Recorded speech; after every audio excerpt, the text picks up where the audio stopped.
Hola, en las lecciones anteriores ya hemos visto en qué consiste la ley de Biot-Savart, en qué consiste también la ley de Ampère, y ya hemos tratado algunos ejemplos de los elementales que normalmente se tratan a este nivel. Vamos a ver un ejemplo ahora un poquito más interesante, diría yo, quizá menos elemental, en donde pues las cosas que vamos a ver resultan interesantes por diversas razones. El problema que vamos a tratar consiste en lo siguiente: vamos a imaginar una esfera de un cierto radio conocido, digamos A, la cual tiene en su superficie una cierta densidad de carga uniforme, eso simplifica las cosas, y vamos a suponer que esta esfera va a girar alrededor de un eje que pasa por su centro con una cierta velocidad angular omega. Este ejemplo también es un ejemplo típico de los libros de electrodinámica y vamos a ver cómo, aprovechando los resultados que ya vimos anteriormente, se puede resolver con cierta facilidad. De hecho, lo que vamos a hacer es muy similar para comenzar a lo que estuvimos aplicando en las lecciones anteriores para calcular el campo de un solenoide. Entonces, primero recordemos que para el caso de una sola espira que lleva una corriente I y tiene un cierto radio A, cuando determinamos el campo magnético sobre el centro de esta espira en dirección perpendicular, lo que hallamos es que aquí la intensidad del campo magnético se puede calcular como el producto de mi sub 0 por I, la corriente que fluye por la espira, por A cuadrada, el radio de la espira al cuadrado, sobre 2 veces que multiplica a z cuadrada más A cuadrada a la 3 medios. Ya la dirección, decíamos, tiene que estar precisamente perpendicular al plano de la espira, y eso es pues lo que obtuvimos anteriormente. Lo que vamos a hacer es aprovechar este resultado para calcular el campo que produce esta esfera cargada que gira, pero en los puntos del eje de giro solamente. Entonces pensemos que tenemos la esfera, voy a dibujarla así, imagínense que esa es la esfera. Entonces el eje de rotación aquí lo voy a trazar de esta forma, este va a ser el eje Z. Entonces vamos a dividir la superficie de la esfera en rebanadas, algo como esto, que van a tener cierta superficie. Aquí son rebanadas. Recuerden, la esfera esta podemos imaginarla hueca, entonces nos fijamos en una rebanada que va a subtender desde el centro un cierto ángulo que vamos a llamar de θ, y tal como se acostumbra, vamos a utilizar el ángulo θ para indicar el ángulo que hay entre el eje Z y la posición de esta rebanada. θ entonces iría desde 0 hasta pi para recorrer toda la superficie de esta esfera. Entonces, lo primero que podemos ver es que el área de esta franja sería su longitud. Si imaginamos que hemos recortado en rebanadas y estiramos esta tira, su longitud sería el perímetro, que es 2pi por el radio, pero el radio es a por el seno de θ, como se puede ver de la figura, por el ancho, pero el ancho es simplemente el arco, que es a por dθ.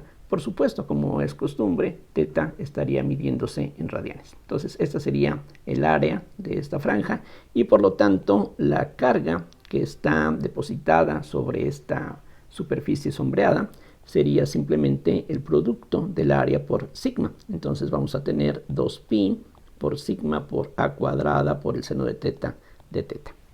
Toda esta carga va a estar dando vueltas con una cierta velocidad angular omega, y esta omega se relaciona con el periodo por la relación omega igual a 2pi sobre t o t igual a 2pi sobre omega.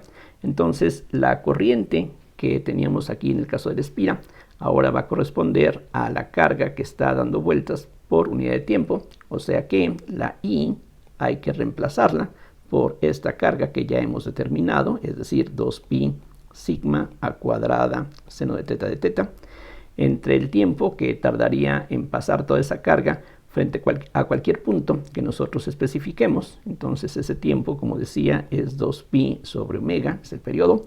Así es de que, simplificando, hay un factor de 2pi que desaparece, Y lo que nos queda es sigma por omega por a cuadrada por seno de teta de teta. Esta corriente que aquí tenemos la podemos asociar con una densidad de corriente superficial. De hecho, si dividimos esto que aquí hemos encontrado entre el producto A de teta, que es el ancho de esta cinta, el resultado de esa división sería precisamente la J minúscula, la densidad de de corriente superficial que estaría aquí fluyendo solamente sobre la superficie de la esfera. Entonces, como ya conocemos el campo que produce cada una de esas espiras, es decir, cada rebanada en un punto, este punto va a tener coordenadas 0, 0, z. Entonces simplemente sumamos los campos aprovechando que todos ellos van a ser colineales, o sea, todas estas rebanadas están en dirección perpendicular al eje z. Entonces vamos a poder aplicar este resultado simplemente sumando los vectores, que eso equivale pues en este ejemplo a sumar las magnitudes. Entonces la B en el punto 0, 0, z va a ser igual a la superposición, y aquí pues dejo a la vista la fórmula que tenemos ahí arriba. Vamos a tener el factor mi sub 0 sobre 2, que es una constante. La corriente, como ya se señaló, habría que sustituirla por sigma omega a cuadrada seno de teta.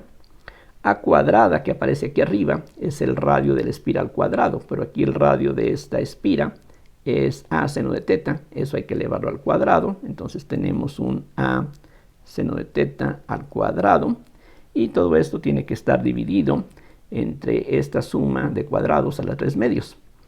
La z es la separación que hay entre esos dos puntos, entre el centro de la espira y el punto donde queremos calcular el campo, y en este caso la distancia que hay de aquí hasta acá, tomando en cuenta que esta proyección es a por el coseno de teta. Entonces la z que teníamos aquí antes va a estar sustituida por la diferencia entre z menos a coseno de teta. Entonces vamos a tener z menos a coseno de teta, que hay que elevar al cuadrado, y a eso otra vez hay que sumarle el radio de la espira al cuadrado, que otra vez es a seno de teta al cuadrado. Entonces aquí tenemos a seno de teta al cuadrado, y todo esto hay que elevarlo después a las 3 medios. Esa es la integral que tenemos que hacer. Vamos a ver que no es algo complicado, y vamos a tener que integrar sobre teta, que aquí ya aparece en forma natural como la variable de integración, desde 0 hasta pi solamente, ya que al rebanar esta figura, pues desde un extremo hasta el otro, el ángulo teta va solamente de 0 hasta pi. Aquí no iríamos hasta 2pi, sino nada más hasta pi. Entonces, separando los factores que son constantes multiplicativas y simplificando tanto como se pueda, esto se puede escribir como mi sub 0 sobre 2 por sigma omega a cuadrada por otro a cuadrada, y nos quedaría la integral ahora del seno cúbico de teta, mientras que en el denominador lo que vamos a tener es una z cuadrada que sale de aquí. Habría también un a cuadrada coseno cuadrado, que con esto se reduce a un a cuadrada positivo, y finalmente un 2az coseno de teta. Vean que esa expresión también se podría haber obtenido directamente por medio de la ley de los cosenos. En fin, eso es lo que tenemos que integrar. Recuerden, los límites de integración son 0 y pi, y pues lo que se puede hacer en este caso es un cambio de variable que pues podría ser u igual a todo lo que aparece dentro del paréntesis en el denominador, o sea, z cuadrada más a cuadrada menos 2az coseno de teta. Con ese cambio, esta u, recuerden, va a sustituir a teta, así es de que la diferencial de u sería 2az seno de teta de teta. Eso es lo que tendríamos, y para propósitos futuros podemos ver a qué equivale el coseno de teta de esta expresión que está arriba. El coseno de teta sería lo mismo que a cuadrada más z cuadrada menos u sobre 2az. Entonces ya estamos listos para ir sustituyendo. Entonces todo esto que teníamos arriba equivale a mi sub 0 por sigma por omega por a cuarta sobre 2 por la integral. Y ahora lo que tendríamos en el denominador es muy sencillo, simplemente u a la 3 medios. En el numerador aparece un seno cúbico de teta. Lo que podemos hacer es separar este seno de teta, que equivale a du sobre 2az, que después vamos a poder sacar de la integral. Y quedaría todavía un seno cuadrado que se puede escribir como 1 menos el coseno cuadrado. Entonces el coseno cuadrado sería 4a cuadrada z cuadrada en el denominador, y aquí tendríamos a cuadrada más z cuadrada menos u, que hay que elevar al cuadrado también. Y esa sería ahora la expresión para la integral en términos de u solamente. Y lo que podemos ver también es que cuando teta vale 0, aquí en el límite inferior, esto vale 1, y lo que tenemos es un trinomio cuadrado perfecto que equivale a menos z al cuadrado, o z menos a, como gusten, está al cuadrado. Y similarmente, cuando teta vale pi, el coseno vale menos 1, entonces aquí tendríamos ahora el cuadrado de z más a. Entonces esos son los límites que corresponden. Bien, entonces lo que tenemos ahora es que esto es igual a mi sub 0 por sigma por omega, una a se simplifica y tendríamos en el denominador 4z en total. La integral entonces sería desde z menos a al cuadrado hasta z más a al cuadrado. Tendríamos 1 sobre u a la 3 medios, y ahora ponemos todo lo demás en una sola fracción, tomando el 4a cuadrada z cuadrada como denominador común. En el numerador entonces tendríamos 4a cuadrada z cuadrada para comenzar, y de este trinomio al cuadrado lo que vamos a tener son los siguientes términos: a cuarta, z cuarta, u cuadrada. Tendríamos también dobles productos, cosas como más 2a cuadrada u más 2z cuadrada u, y finalmente un menos 2 veces a cuadrada z cuadrada. Entonces, continuando aquí abajo, esto es lo mismo que mi sub 0 por sigma por omega, una a cuadrada desaparece, y en el denominador tenemos 16z al cubo. La integral entonces queda así: z menos a al cuadrado, z más a al cuadrado como los límites. Y una vez que ya hemos extraído el factor constante que teníamos ahí en el denominador, lo que podemos hacer es ir dividiendo entre u a la 3 medios las diferentes potencias que quedan en la fracción de la derecha. Aquí, bueno, vean que falta un du, y lo que tendríamos, la potencia más alta es el u cuadrada, entonces eso nos da un menos u a la 1 medio. Tenemos también dos términos que contienen a la u, eso entonces corresponde a 2 por a cuadrada más z cuadrada por u, entonces a la menos 1 medio. Y finalmente los términos que quedan aquí por considerar son los que no dependen de la u. Este término se simplifica con este, y los tres que quedarían entonces se pueden reunir como un binomio al cuadrado. De hecho, lo que queda es a cuadrada, o al revés, es igual z cuadrada menos a cuadrada. Así nos va a convenir más en lo que sigue. Vean que efectivamente al desarrollar este binomio tendríamos un menos z cuarta, un menos a cuarta, y del doble producto queda, al combinar estos signos, algo positivo, que es justamente el resultado de simplificar estos dos términos. Y la potencia de u que lo acompaña es u a la menos 3 medios, y esto todo es lo que necesitamos integrar ahora, y lo vamos a hacer término a término. Entonces esto es igual a mi sub 0 por sigma por omega por a sobre 16z cúbica Para el primer término, una primitiva, podemos ver, sería un u a la 3 medios por un factor de 2 tercios.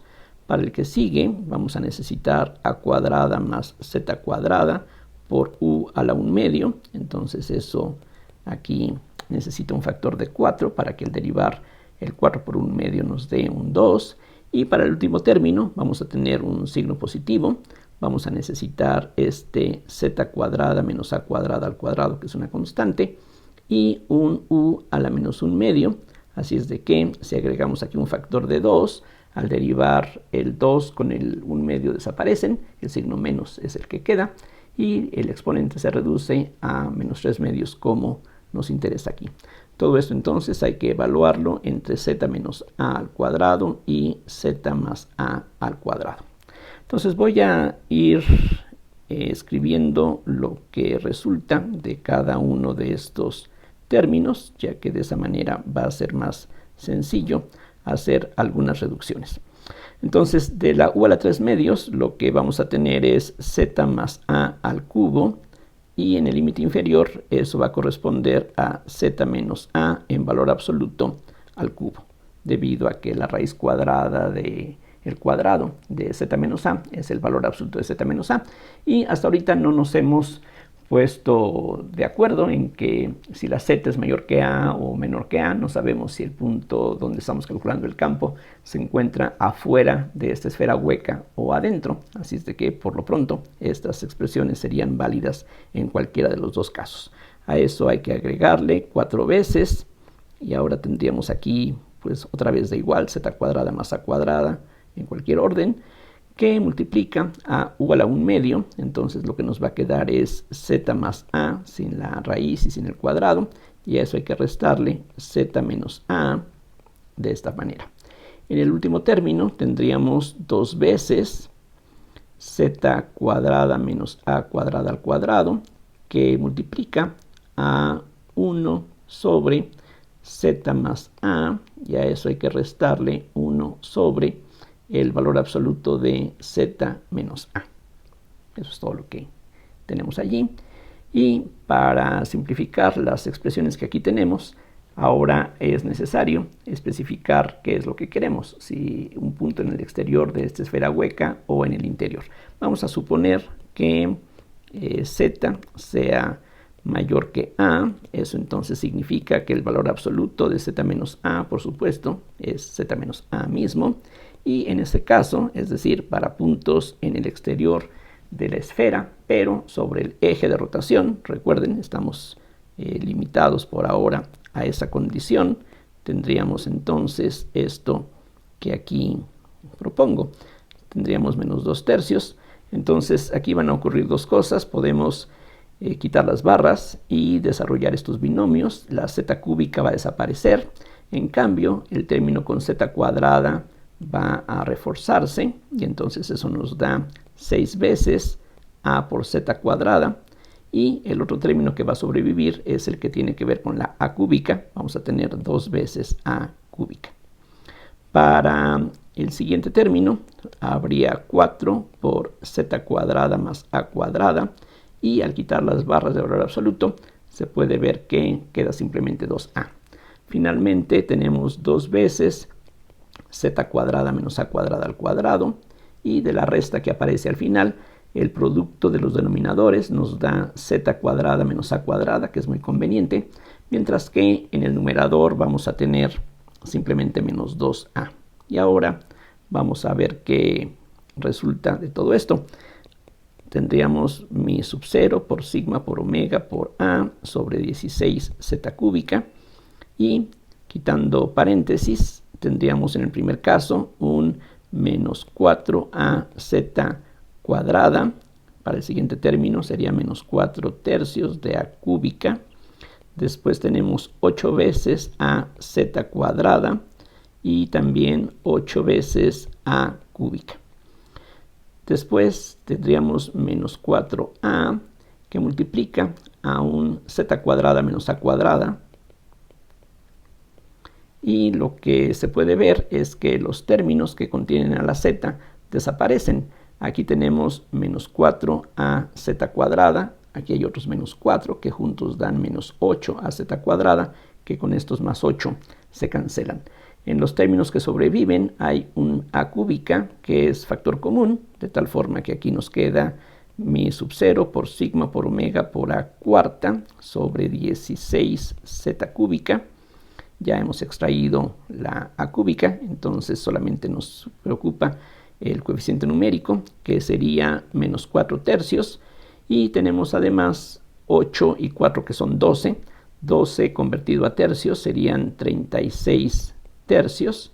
De esta suma queda entonces 32 tercios. 32 entre 16 es 2, así es de que el factor numérico final sería 2 tercios de mi sub 0 por sigma por omega por a cuarta sobre z cúbica. Y ese ya es el resultado, pues, para cualquier punto en el exterior de esta esfera cargada que está girando con una velocidad angular constante omega.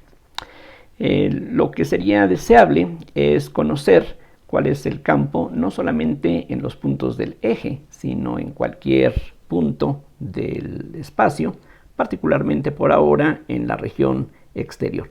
Y para eso vamos a guardar aquí este resultado y vamos a recordar cuáles son las ecuaciones que tiene que satisfacer el campo magnético.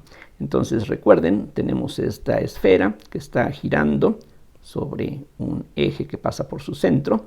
Ya conocemos el campo en los puntos del eje de rotación.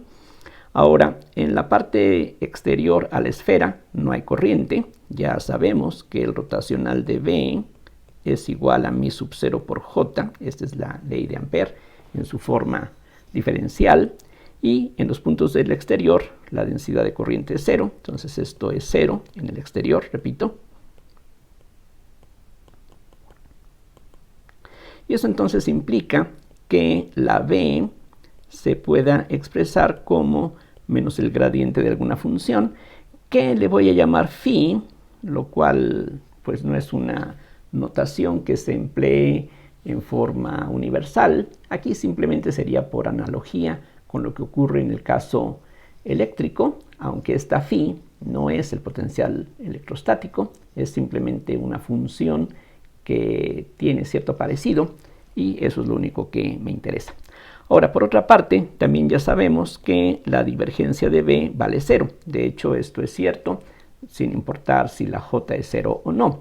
Así es de que, si sustituimos la expresión para la B en términos de esta función potencial, aquí abajo lo que obtenemos es entonces que esta phi tiene que satisfacer la ecuación de Laplace, lo cual es bastante conveniente porque nosotros ya sabemos cómo se resuelve esta ecuación, particularmente en problemas como este, en donde hay simetría axial.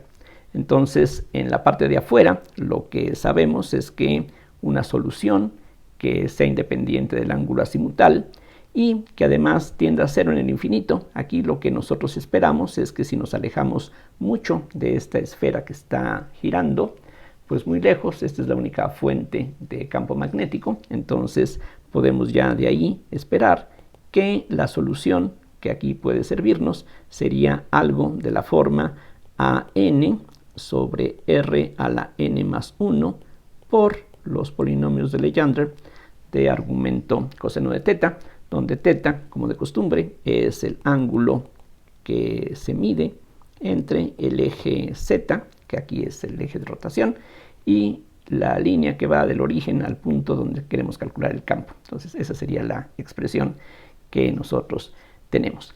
Ahora, en este caso, lo que podemos ver es que si calculamos el campo magnético, recuerden, la B es igual a menos el gradiente de phi, pero en los puntos que están sobre el eje Z, lo que podemos hacer es, utilizar además que el campo que ya hemos calculado estaría precisamente a lo largo del eje Z.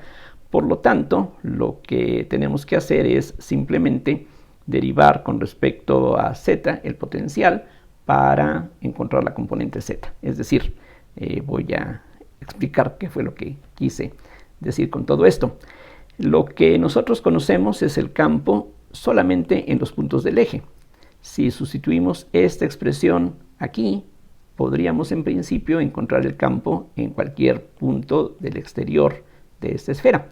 Pero lo que vamos a hacer es a calcular con estas dos fórmulas cuál sería el campo en los puntos del eje, y para eso lo que necesitamos nada más es calcular la componente radial, porque aquí en este punto el campo es solamente radial. Entonces lo que me interesa no es todo el campo completo, sino solamente la componente radial, que en este caso coincidiría sobre estos puntos con la componente z. Entonces BR, de acuerdo con la expresión para el gradiente en coordenadas esféricas, es menos la parcial de phi con respecto a r, y de hecho lo que me interesa es, después de haber derivado, fijarme en los puntos donde θ vale 0, porque ahí es lo único que yo conozco. Cuánto vale el campo es esta cantidad en los puntos del eje donde θ, insisto, vale 0. Entonces lo que vamos a tener sería que si derivamos término a término esta serie, en θ igual a 0 todos los polinomios de Legendre valen 1, entonces solamente habría que derivar la primera parte de aquí. Entonces vamos a tener un signo menos que se cancela, y lo que nos va a quedar es la suma desde n igual a 0 hasta infinito de n más 1 por a n sobre r a la n más 2. Pero justamente en θ igual a 0 la r y la z son lo mismo, la r esférica y la z cartesiana coinciden, así es de que esto sería la suma desde n igual a 0 hasta infinito de n más 1 por a n sobre z a la n más 2. Y si comparamos esta expresión con la que obtuvimos aquí, recuerden, esta expresión es válida para toda z mayor que a. Entonces aquí lo que podemos ver es que la única potencia de z que aparece es z cúbica. Entonces eso corresponde a que la n valga 1. Entonces ese sería el único término de la serie que va a tener un coeficiente que no es 0. Entonces aquí de inmediato podemos concluir que solo a sub 1 es diferente de 0, y además podemos saber exactamente cuánto vale ese coeficiente, porque el coeficiente que acompaña a z cúbica, que corresponde precisamente para n igual a 1, sería entonces 2 veces a 1. Entonces en este caso 2 veces a 1 sería 2 tercios de mi sub 0 por sigma por omega por a cuarta, que es una constante, no depende de z o de r, y entonces a1 pues es simplemente un tercio de mi sub 0 por sigma por omega por a cuarta. Todos los demás son 0, entonces ya tenemos el potencial phi. Entonces le seguimos llamando potencial, aunque no sea el potencial electrostático, en forma genérica, las funciones que sirven para expresar a través de sus derivadas otras cantidades, así se les suele llamar. Entonces la phi en el exterior sería pues un solo término de esta serie, que aquí ya tenemos. Entonces quedaría un tercio de mi sub 0 por sigma por omega por a cuarta. Como la n vale 1, entonces quedaría el p sub 1 del coseno de θ, que es el coseno de θ precisamente, sobre r cuadrada. Y este lo podemos reconocer como algo de la forma que corresponde a un dipolo eléctrico, y en este caso también corresponde a un dipolo magnético. Es decir, aquí pues el resultado curioso es que el campo en el exterior, entonces aquí lo pongo en forma clara como conclusión, que el campo exterior es exactamente, aquí no hay ninguna aproximación adicional, es decir, aquí la única aproximación que estamos haciendo es que se trata de una esfera perfecta con una distribución perfectamente uniforme. Ese tipo de idealizaciones son las que están aquí presentes. El campo exterior, decía, es exactamente el de un dipolo puntual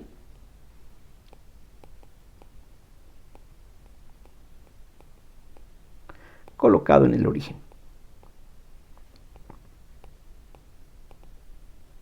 Y ya vimos al final de la lección anterior cuál es la expresión para el campo producido por un dipolo puntual. Así es de que tenemos aquí dos opciones. Una es tomar esta expresión y sustituirla aquí para encontrar la b. Podemos calcular ya sea las componentes cartesianas o esféricas, según nos guste, o simplemente tomar lo que ya obtuvimos en la lección pasada. Entonces este resultado es bastante curioso, diríamos, y pues quizá no resulte tan sorprendente por la experiencia que ya tenemos con el caso de esferas. Ya sabemos que una esfera cargada uniformemente produce un campo equivalente a una carga puntual.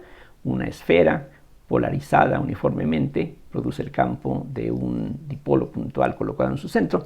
Así es de que con esa experiencia, pues ese resultado, decía, no nos parece quizá tan sorprendente. Ahora, aquí nada más hay un pequeño detalle que vale la pena recalcar, y me refiero a lo que sigue.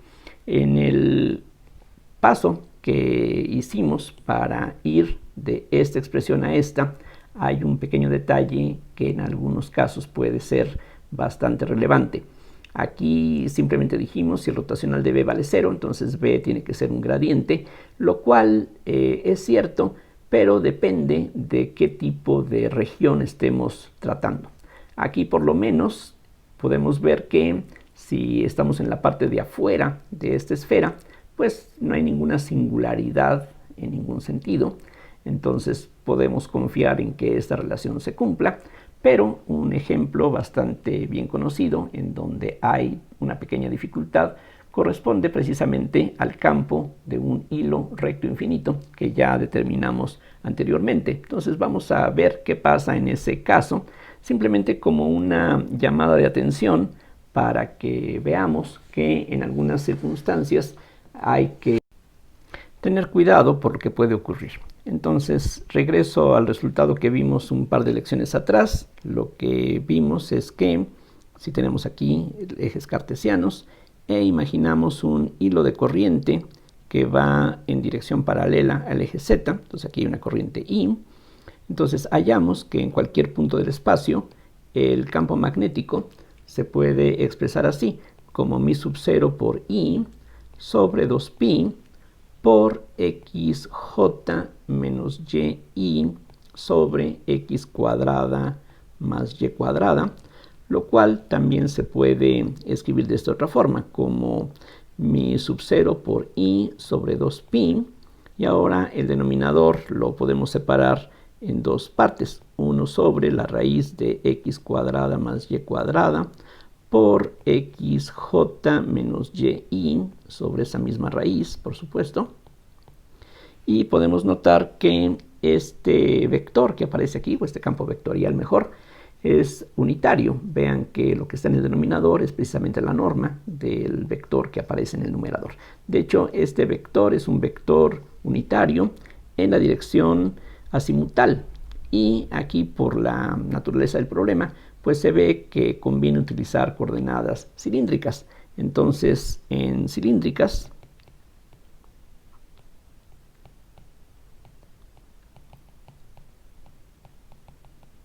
aquí nuevamente utilizamos las letras R, θ y Z para indicar estas coordenadas. La única componente que no es 0 es la componente en θ, y tendré una magnitud que es mi sub 0 por i sobre 2pi. Solamente habría que fijarse en esta parte, este es el vector de la base. Y esta raíz cuadrada no es otra cosa más que la distancia medida perpendicularmente al hilo, que es la coordenada r. Entonces aquí esto es lo que tendríamos. Ahora, vean ustedes que en la región exterior al hilo, aquí en cualquier punto que no tenga x y y iguales a 0, la corriente vale 0. Entonces aquí también en el exterior de este hilo el rotacional de b vale 0.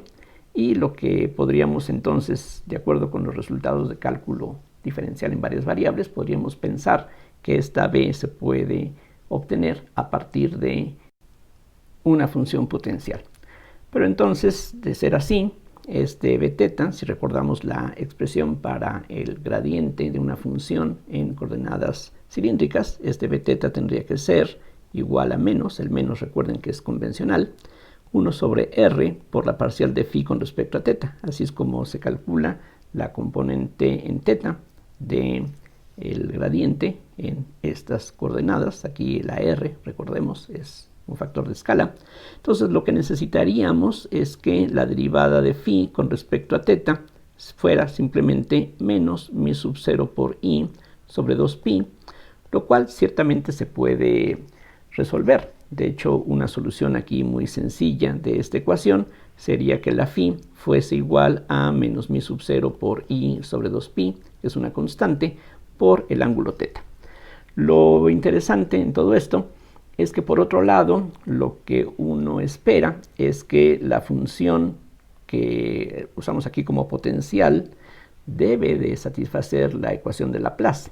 Y de hecho, esta función lo hace. Si uno calcula el laplaciano de la función teta, efectivamente se obtiene 0.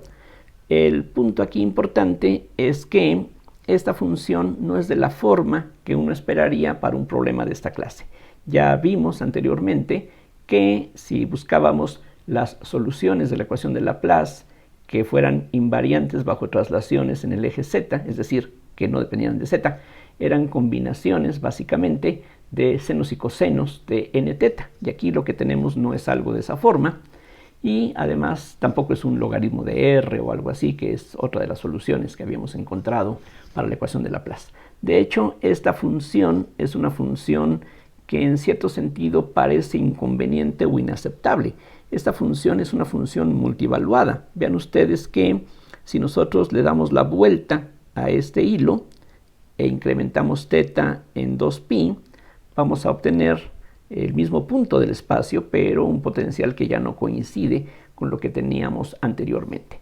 Entonces, aquí la precaución que tenemos que tener es que en lo anterior, cuando hablábamos del potencial electrostático, que sí tenía un significado físico, exigíamos que el potencial fuera una función univaluada, es decir, una función que en cada punto tuviera un solo valor.